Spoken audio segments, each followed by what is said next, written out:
আচ্ছা, রথের মেলার মূল আকর্ষণ কী বলো তো? আমার মতে কিন্তু জিলিপি পাঁপড় ভাজা। যদিও রথের মেলা একটু বিকেল বিকেল যাওয়াটাই ভালো, তবে আমাদের একটু লেট হয়ে গিয়েছিল। আমরা কিন্তু দুজনে মিলে রেডি হয়ে বেরিয়ে পড়েছিলাম 8টা নাগাদ। ভেবেছিলাম তখন মনে হয় মেলা প্রায় শেষই হয়ে গেছে, কিন্তু আমরা ভুল ছিলাম।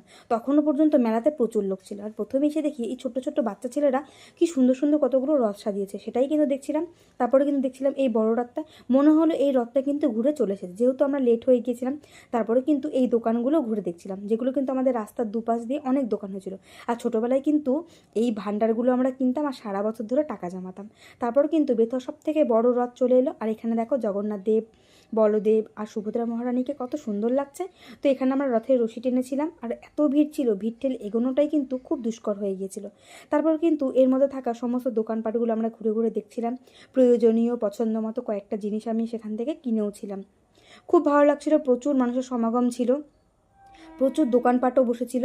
তোমরা যারা ইউটিউব থেকে ভিডিওটা দেখছো, প্লিজ আমার চ্যানেলটাকে সাবস্ক্রাইব করে দিও।